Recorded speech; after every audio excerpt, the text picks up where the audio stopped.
The story begins in a small military base somewhere in the southern United States during the early 1980s. The base was bustling with activity as soldiers went about their daily routines, drills, and exercises. Among them was Colonel Richard Langston, a man known for his rigid approach to military protocol and his somewhat abrasive personality. Langston believed in strict hierarchy, unquestioned authority, and above all, the superiority of rank over competence. One morning, the base received an unusual announcement. A new officer was arriving, and she was unlike anyone the base had seen before. Her name was Major Evelyn Harper. As soon as her presence was announced, whispers spread through the ranks. Harper had an impeccable record, top of her class at West Point, multiple commendations for leadership under fire, and a reputation for sharp intellect and impeccable strategic skills. She had served overseas in some of the most challenging operations and had earned the respect of everyone she had worked with. Colonel Langston, however, had a different first impression. As Major Harper walked onto the base that morning, Langston's eyes narrowed. She was confident, walked with poise, and carried herself as someone who knew exactly who she was. To Langston, her calm demeanor was a challenge, almost an affront to his authority. Their first meeting was a tense affair. Harper entered the colonel's office with a file in hand. Langston, barely glancing at her credentials, said with a smirk, "Major Harper, welcome. I hope you're ready for the realities of military life. It's not all accolades and parades. You'll find here that respect is earned, not just given." Harper smiled politely. "Thank you, Colonel. I'm ready to contribute in any way I can." Langston laughed lightly. "We'll see about that, Major. Let's start with something simple. I need you to oversee the upcoming training exercise. Don't mess it up." Harper accepted the task, knowing that the colonel had no idea who he was dealing with. She began reviewing the plans and soon realized that Langston's approach to the training exercise was outdated.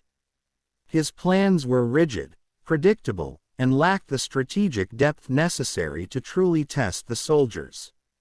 Harper quietly made adjustments, emphasizing critical thinking, teamwork, and improvisation, skills she knew were essential for modern military operations. When Langston saw her changes, he was immediately suspicious. "Major Harper, what is this?" he barked. "These are my orders. Why have you changed them?" Harper looked up calmly. "Colonel, these adjustments are meant to challenge the soldiers more effectively. I believe this approach will improve readiness and decision-making under pressure." Langston scoffed. "Do you think you know better than me? I've been in this army longer than you've been alive." Harper held her composure. She knew this was going to be a test, not for her skills, but for her patience.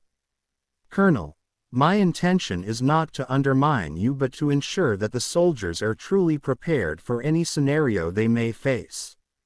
Over the next few days, Langston's skepticism grew into irritation.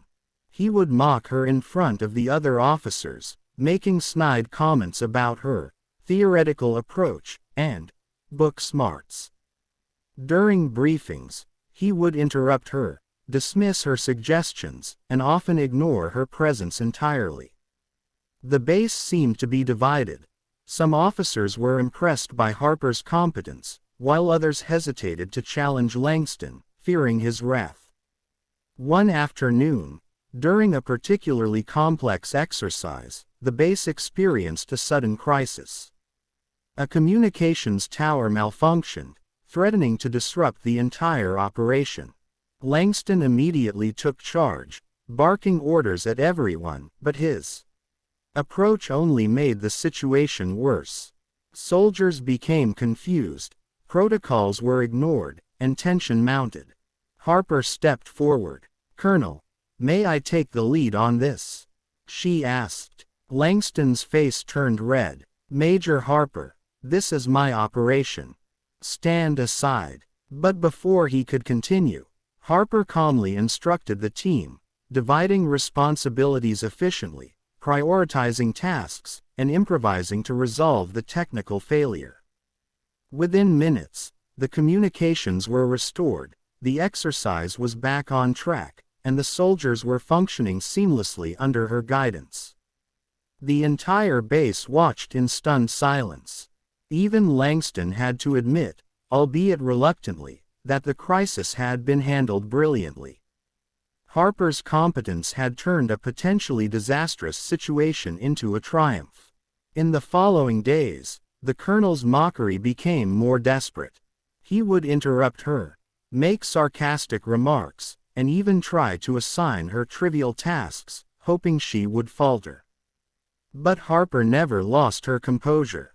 She handled every challenge with precision, diplomacy, and unwavering professionalism. Every time Langston tried to humiliate her, she responded with quiet authority, demonstrating her capabilities without ever raising her voice. It wasn't long before whispers about Major Harper's true rank and accomplishments began circulating. Some of the younger officers who had once been intimidated by Langston began to see her as a role model. They admired her courage, intelligence, and ability to remain calm under pressure. They realized that she was not only competent but vastly more experienced and decorated than the colonel himself. The turning point came during a strategic planning meeting. Langston, still determined to assert his dominance, presented a new set of orders, confident that Harper would struggle to follow his complex and convoluted plan. Harper listened carefully, nodding politely, before suggesting a few changes to optimize efficiency and safety. Langston, assuming she was challenging him again, bristled. "Major Harper, I hope you're not questioning my judgment," he snapped. Harper met his gaze steadily. "Colonel, I am suggesting improvements based on my experience and the data we have. My goal is to ensure success for our team, not to challenge you personally." At that moment, a senior general who was observing the meeting cleared his throat. "Colonel Langston, Major Harper is a highly decorated officer. She has led operations in situations far more complex than this. Perhaps it's time to trust her judgment." Langston froze. The room fell silent. For the first time, the colonel realized that he had underestimated Major Harper. Her reputation was not a rumor, it was well-earned and undeniable. His arrogance had blinded him to the truth. This was a woman who had outperformed him in every measurable way, someone whose experience and rank far surpassed his own. Humiliation washed over Langston, but Harper remained calm. She did not gloat, did not make him feel small. Instead, she continued her work, focused on the mission and the soldiers under her command. Her humility in the face of his mockery only made her victory more profound. Over time, the dynamic at the base shifted. Soldiers who had been wary of Langston's temper found themselves inspired by Harper's leadership. Officers who had doubted her began seeking her advice. Langston, meanwhile, struggled to maintain his authority in a place where Harper's competence had become the standard. He could no longer belittle her, for the entire base now recognized the truth. The story of Major Harper and Colonel Langston became legendary within the military community. It was a tale not only of skill and rank but of resilience, patience, and quiet strength. Harper had shown that true leadership was not about intimidation or hierarchy, it was about competence, integrity, and the ability to earn respect without demanding it. Eventually, Colonel Langston had to confront his own biases. He realized that his judgment had been clouded by arrogance, and he had failed to see Harper for what she truly was. The experience humbled him, teaching him a lesson that would stay with him for the rest of his career. Never underestimate someone based on appearances, gender, or assumptions. True authority comes from merit and the respect of those around you, not just the stars on your shoulder. Major Harper continued to excel, leading missions, mentoring young officers, and breaking barriers in a profession that had long been dominated by men. Her legacy was one of excellence, courage, and a quiet, unshakable confidence that left an indelible mark on everyone she worked with. The colonel, meanwhile, learned to temper his arrogance, but he also carried the memory of those moments when he had been proven wrong, over and over, by a superior officer who refused to be intimidated. The story of Harper and Langston remains a powerful reminder that true leadership is measured not by rank alone but by the ability to act with wisdom, courage, and humility under pressure. By the end of her tenure at the base, Major Harper had transformed not only the operations but the culture itself. Officers and soldiers alike had learned to respect competence over ego, to value collaboration over hierarchy, and to recognize that leadership is earned through action and character. And so, the tale of the colonel who mocked her repeatedly, not knowing she outranked him by miles, became a legend in military circles. It was told and retold as a lesson in humility, resilience, and the undeniable power of expertise.